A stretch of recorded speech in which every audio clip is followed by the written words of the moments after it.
నాది పోలేపల్లి గ్రామం. పోలేపల్లి గ్రామంలో సర్వే నెంబర్ 67లో నాది 3 ఎకరాల భూమి పోతుంది, పట్టా భూమి పోతుంది. పొజిషన్లో ఇంకొక 2 ఎకరాలు, అంటే సుమారుగా 5 ఎకరాల పొలం నాది పోతుంది. అయితే కేటీఆర్ గారికి నేను ఒకటి మాట్లాడదలుచుకున్నా. నిన్న కేటీఆర్ గారు ప్రెస్ మీట్లో మాట్లాడుతూ ఈ ప్రాంతంలో రైతులకు అల్లకొల్లాలు చేసి రైతుల మధ్య గొడవలు పెట్టి విద్వేషాలు సృష్టించి సురేష్ అనే వ్యక్తికి ఫార్మాలో 7 ఎకరాల పొలం పోతుంది, ఆ సురేష్ అనే వ్యక్తి పొలం పోతుంది కాబట్టి తన బాధలు పంచుకోవడానికి నా దగ్గరికి వచ్చిండని కేటీఆర్ గారు చెప్తున్నారు. ఇంతకుముందు గవర్నమెంట్లో ఒక ముఖ్యమంత్రి కొడుకు మంత్రి ఇంత సిగ్గు లేకుండా నిస్సిగ్గుగా ఒక అబద్ధాన్ని ఎంత సృష్టించి చెప్తున్నాడంటే సిగ్గువాడు కేటీఆర్.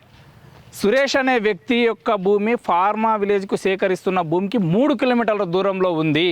సెంటు భూమి సురేష్ది ఫార్మా విలేజ్లో పోతలేదు. అసొంటి ఒక అత్యాచార నిందితుడితోని నీవు మీ మాజీ ఎమ్మెల్యే నరేందర్ రెడ్డి 42 సార్లు ఫోన్లో మాట్లాడాడు, నువ్వు 6 సార్లు ఫోన్లో మాట్లాడు. ఈ కేసు నుంచి నీవు నరేందర్ రెడ్డి తప్పించుకోవాలి, ఈ రైతులను ఇరికియాలి, ఈ రైతులను ఆ కేసులో ఇరికేయడం ద్వారా నీవు రాజకీయ లబ్ధి పొందాలని నువ్వు దురుద్దేశంతో ఇంకా దాన్ని నీవు వెనకేసుకొని మాట్లాడుతున్నావు. నీవు ఈ కేసులో ఇరుకుతున్నావు అనే దురుద్దేశంతో రైతులను ఇరికించి మేము తప్పుకోవాలనే ఉద్దేశంతో నువ్వు మాట్లాడుతున్నావు. సురేష్ అనే వ్యక్తికి ఆ ఫార్మా విలేజ్లో 1 సెంటు భూమి కూడా పోతలేదు. ఇది మొదటి పాయింట్. ఇంకొక విషయం ఏం చెప్తున్నారంటే ఈ దొంగలు ఈ ఫార్మా అనేది పొల్యూషన్ ద్వారా ఇక్కడ ఉన్నటువంటి రైతులు ఆగమైపోతారు, ఇక్కడ ఉన్నటువంటి రైతుల యొక్క జీవితాలు నాశనం అయిపోతాయని చెప్తున్నారు.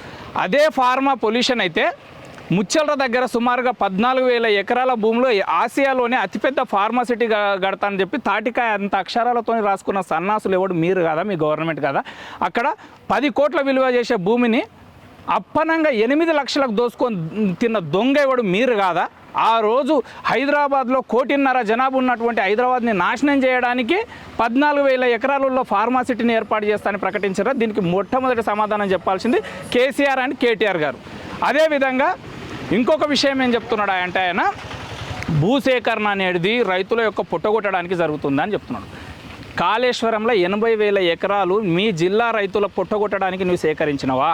పాలమూరి రంగారెడ్డిలో వేలాది ఎకరాల భూములను అక్కడ ఉన్నటువంటి రైతుల పుట్టగొట్టడానికి సేకరించినవా?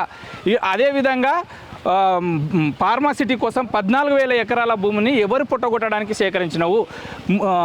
షాబాద్ దగ్గర ఇదే నరేందర్ రెడ్డి గారు అక్కడ ఉన్నటువంటి భూమి లేని రైతులకు కూడా భూమి ఉన్న 5 ఎకరాల భూమి ఉన్న రైతుకి వెళ్ళి పుట్టగొట్టి భూమి లేని రైతుకు డబ్బులు ఇప్పించినావు కదా, అవార్డు ఇప్పించినావు కదా.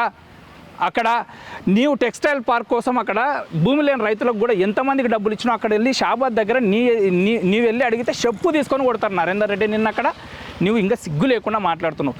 నీకు తెలియదా భూములు ఎట్లా ఇస్తారు రైతులు అని మాట్లాడుతున్నావు? భూములు ఇచ్చినా ఇయ్యకున్నా ప్రభుత్వం తీసుకుంటుందని మీకు తెలియదా? ఎందుకు దొంగ నాటకాలు వేస్తున్నారు? ఎందుకు ఇలాంటి తప్పుడు ప్రచారాలు చేస్తున్నారు? అనవసరంగా మా రైతులకు మాకు విద్వేషాలు పెట్టి ఈ విధంగా అధికారులపైన రాజకీయ నాయకులపైన దాడులు చేయడం ప్రజాస్వామికమా? మీరు ఎలాంటి సంస్కృతిని తీసుకొని వస్తున్నారు? మీరు రాజకీయ నిరుద్యోగులుగా మారిన ప్రతిసారి మీరు చేసేది ఇదే. తెలంగాణ ఉద్యమంలో వందలాది మంది బిడ్డల జీవితాలను నాశనం చేసి వాళ్ళ శవాల మీద పేనాలు ఎత్తుకొని బతికిన ఇది మీది. ఈరోజు కూడా మీరు రాజకీయ నిరుద్యోగులుగా మారింది కాబట్టి మా రైతులను యూజ్ చేసుకొని ఈరోజు మళ్ళీ అందలం ఎక్కాలి, ఇక్కడ విద్వేషాలు సృష్టించాలి.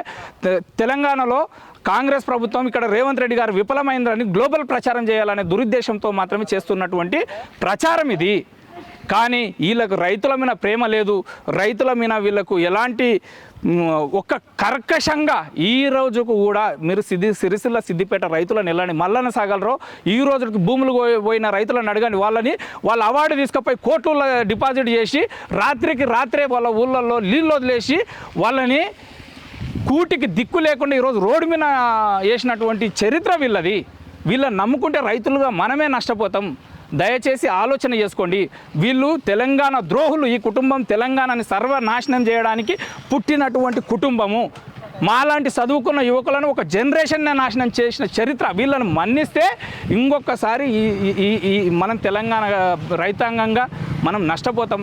దయచేసి ఆలోచన చేసుకోండి. ఈ కుట్రపూరితంగా జరుగుతున్నటువంటి విద్వేషపూర్వకమైన రాజకీయ కుట్ర మాత్రమే.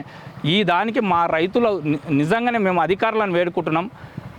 వెంబడే ఈ కుట్రలో భాగమై రాజకీయ దురుద్దేశంతో ఎవడైతే మా రైతులను ఇరికించిర్రో ఆ దొంగలను పట్టుకోవాలి, మా రైతులను రిలీజ్ చేయాలని మేము డిమాండ్ చేస్తున్నాం. Thank you.